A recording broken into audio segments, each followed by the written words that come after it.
జాతీయ సాంకేతిక దినోత్సవం సందర్భంగా నిర్వహించిన టెక్టిక్స్ 2026 స్టార్టప్ ఎక్స్పో యువ పారిశ్రామికవేత్తలకు సువర్ణ అవకాశంగా నిలుస్తుందని కలెక్టర్ లక్ష్మీషా అన్నారు. స్థానిక ఆలోచనలు, ఆవిష్కరణలను ప్రోత్సహించే లక్ష్యంతో ఇలాంటి కార్యక్రమాలు నిర్వహిస్తున్నామని తెలిపారు. ఈ ఎక్స్పోలో యువత రూపొందించిన వినూత్న ఆలోచనలు, సాంకేతిక పరిష్కారాలు, సామాజిక అవసరాలకు అనుగుణంగా రూపొందించిన ఉత్పత్తులు ప్రత్యేక ఆకర్షణగా నిలిచాయని ఆయన పేర్కొన్నారు.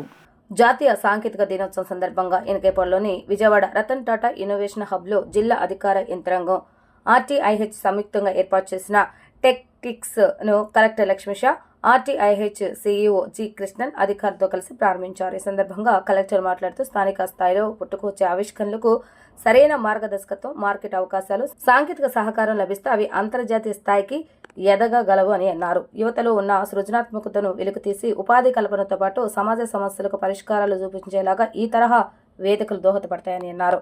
ఎక్స్పోలో వ్యవసాయం, ఆరోగ్యం, విద్య, పర్యావరణ పరిరక్షణ, డిజిటల్ సేవలు వంటి మహిళా సాధికారత వంటి విభిన్న రంగాలకు సంబంధించిన స్టార్టప్లు తమ ఉత్పత్తులు, సేవలు ప్రదర్శించాయి. సాంకేతికతను సామాన్య ప్రజల జీవితాలతో అనుసంధానం చేస్తూ యువత రూపొందించిన ప్రాజెక్టులు ఆకట్టుకున్నాయని అన్నారు. జిల్లాలో ఇన్నోవేషన్, స్టార్టప్ ఎకోసిస్టమ్ను మరింత బలోపేతం చేయడానికి జిల్లా యంత్రాంగం కట్టుబడి ఉందని తెలిపారు.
ఈరోజు నేషనల్ టెక్నాలజీ డే సెలబ్రేట్ చేయడంతో భాగంగా రతన్ టాటా ఇన్నోవేషన్ హబ్ విజయవాడలో టెక్నాలజీ అండ్ స్టార్టప్ ఎక్స్పో పెట్టడం జరిగింది.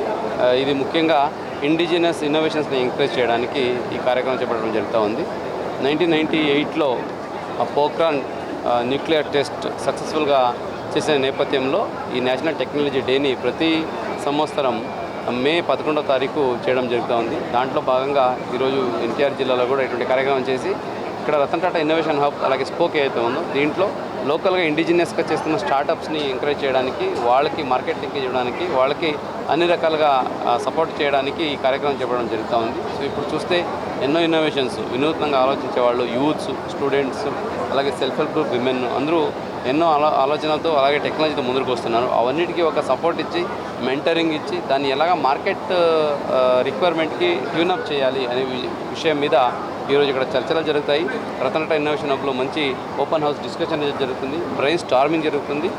ఇప్పుడు ఏదైతే ప్రాబ్లమ్స్ ఉన్నాయో ఆ ప్రాబ్లమ్స్కి ఏ ప్రకారంగా సొల్యూషన్స్ వస్తాయి అనే దాని మీద కూడా చర్చలు జరుగుతాయి. కాబట్టి ఇటువంటి కార్యక్రమాన్ని మనం ఎన్టీఆర్ జిల్లాలో గవర్నమెంట్ ఆఫ్ ఆంధ్రప్రదేశ్ సహకారంతో అట్లాగే రతన్ టాటా ఇన్నోవేషన్ హబ్ సహకారంతో చేయడము చాలా ఆనందంగా ఉంది. దీన్ని ప్రతి ఒక్కరు ఉపయోగించుకోవాలి. ముఖ్యంగా పిల్లలు, స్టూడెంట్స్, ఎవరైతే కాలేజ్ స్టూడెంట్స్ అలాగే ఇంటర్ స్టూడెంట్స్ ఉంటున్నారో వాళ్ళు చాలా ఆలోచనలు ఉంటాయి, చాలా ఇన్ఫర్మేషన్, టెక్నాలజీ చూస్తుంటారు. వాళ్ళు దాన్ని ఎట్లాగా ప్రాక్టికల్ ప్రాబ్లమ్ సొల్యూషన్స్గా దాన్ని వాడుకోవచ్చు అనే దాని మీద ఇటువంటి ఎక్స్పోలు ఉపయోగపడతాయని నేను ఈ సందర్భంగా భావిస్తున్నాను. ఎన్టీఆర్ జిల్లాలో మీకు తెలిసే ఉంది, ఇటు అమరావతి కావచ్చు, సో ఇటు విజయవాడ కావచ్చు, ఇటు మచిలీపట్నం కావచ్చు, ఇది ఒక పెద్ద ఇండస్ట్రియల్ కారిడార్ లాగా ఏర్పడిపోతూ ఉంది. కాబట్టి ఇక్కడ ఎన్ని ఇన్నోవేషన్స్ మనం ప్రమోట్ చేస్తే అంత ఎకనామీ పెరుగుతుంది, అంత ఇన్వెస్ట్మెంట్స్ వస్తాయి, ఓవరాల్ ఏరియా మొత్తం ప్రాస్పరస్ అయ్యే అవకాశం ఉంటుంది. కాబట్టి technology is the solution, technology is the leader now.